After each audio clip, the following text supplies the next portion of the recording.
Welcome student. Today we are going to discuss the fundamental definition regarding the vector. पहा पहिली पटकन unit vector म्हणजे काय होतं, फार महत्त्वाचे definition. A vector having the नावातच आहे unit vector. A vector having the unit magnitude in the direction of vector is called as the unit vector. Explanation हा कसा तयार होतो. It is obtained by dividing a given vector by its magnitude. It is obtained by dividing a vector by its magnitude. It is denoted by u. Unit vector म्हणजे u cap असं cap दिले आपण बरं त्याला किंवा u बार ने आपण त्याला डिनोट करतो. The unit vectors along the x-axis, y-axis, z-axis of the coordinate system are I, J, K.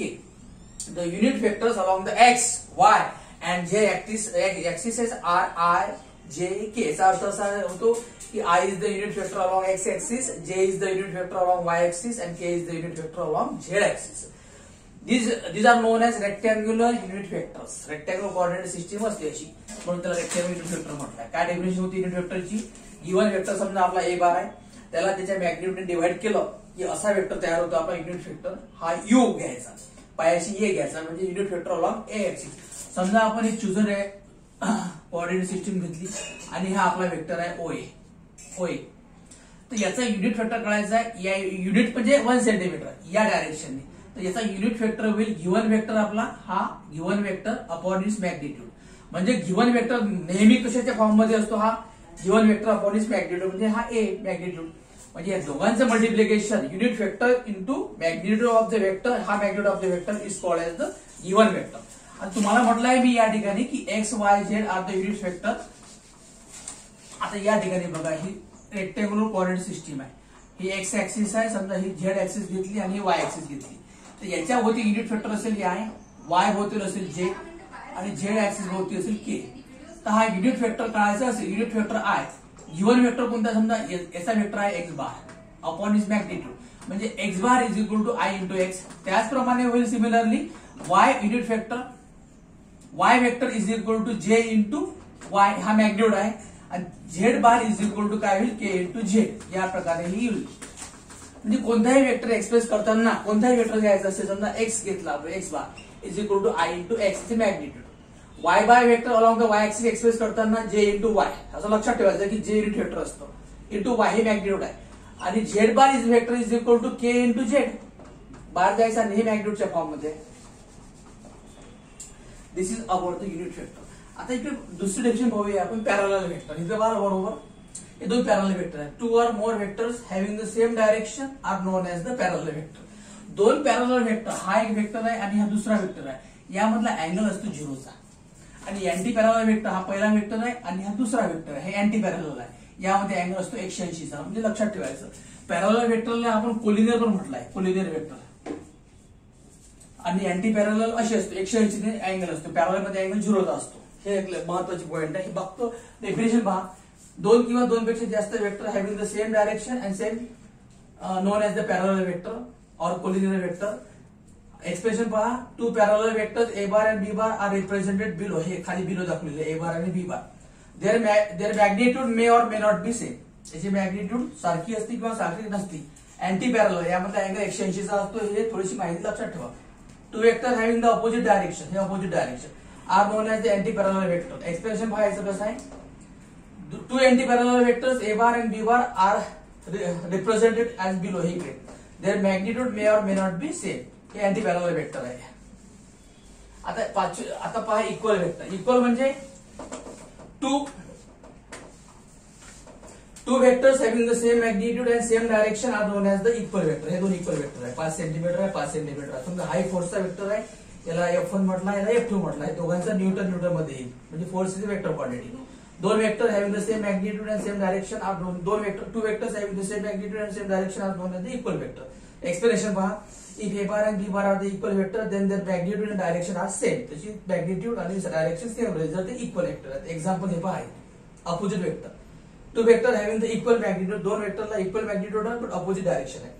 पण opposite direction are known as the opposite vector. समजा ए बार, एक्सप्लेनेशन बघा. If A bar and B bar are the opposite vector then their magnitudes are equal but direction are opposite. हा ए बार आहे, हा B bar आहे. 5-5 सेंटीमीटरचा घेतलाय म्हणजे हा vector 5 Newton आहे, दुसरा हा वेक्टर 5 न्यूटन आहे, पण डायरेक्शन ऑपोजिट आहे. आता दुसऱ्या भाषेत सांगायचं म्हणजे म्हटलं in other words A bar is known as, A बारला असं म्हटलेलं आहे आपण निगेटिव्ह वेक्टर ऑफ बी, और B bar is known as negative vector of A, vice versa केलेला आहे. रिझॉल्युशन म्हणजे काय होतं? Process of finding the components of the given vector. Given वेक्टरचे कंपोनंट फाइंड करणं त्याला म्हणतात रिझॉल्युशन ऑफ वेक्टर. हा पाठ आपण डिटेलमध्ये बघणारच आहोत पुढे. Process of finding the component of the given vector is called the resolution of the vector. आणि कंपोजिशन म्हणजे काय होते नंतर definition. Composition process of finding the resultant, process of finding the resultant of a given vector. Given वेक्टरचा resultant form करणे त्याला composition म्हणतात.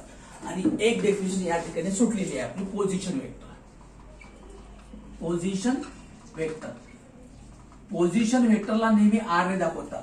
आता ही चुजन कोऑर्डिनेट सिस्टीम घेतली आपण 2 डायमेन्शन. ही काही एक्स आहे आणि वाय आहे, हा ओरिजिन आहे आणि हा पार्टिकल पी आहे या ठिकाणी.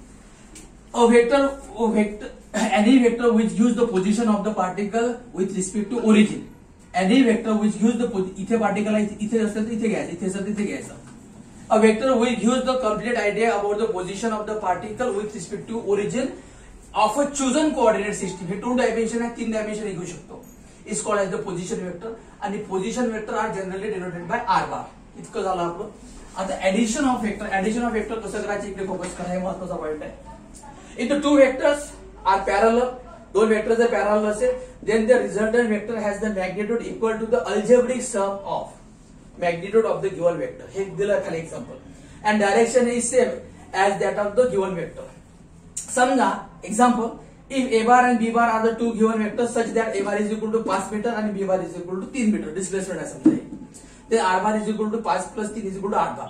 हा 5 आहे या डायरेक्शनने, हा बी दुसऱ्या या डायरेक्शनने, 2 पॅरलल वेक्टर आहे. ऍडिशन करताना त्याचा result R bar is equal to A bar plus B bar म्हणजे 8 मीटर होईल.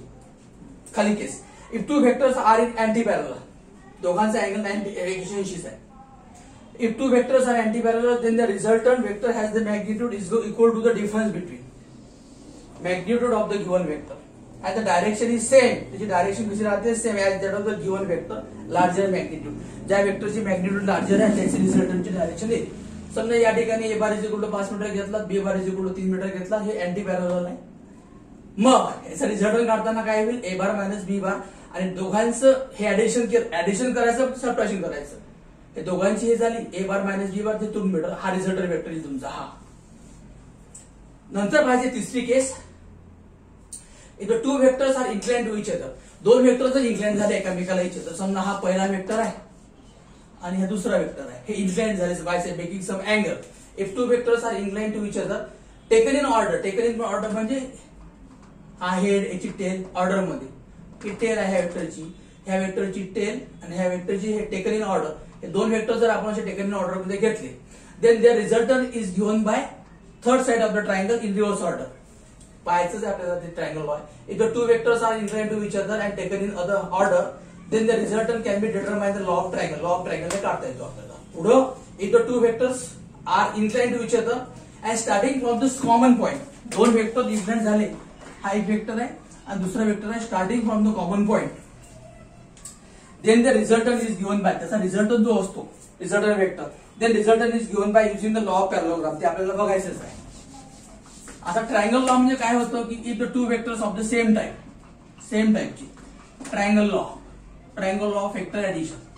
Triangle law of vector addition, if the 2 vectors of the same type having the same magnitude and same direction taken in order, इतकं लक्षात ठेवायचं, taken in order हा पहिला आणि हा vector, then the resultant is given by third side of a triangle taken in reverse order. म्हणजे हा ए बार असेल, हा बी बार असेल, तर resultant R bar is equal to A bar plus B bar. Law of parallelogram मध्ये starting from the same point diagonal जो असतो आपला हा पॅरललोग्रामचा, तो तुमचा रिझल्ट असतो. आपण दोघांची प्रूफ लवकरच पाहणार आहोत. Thank you very much.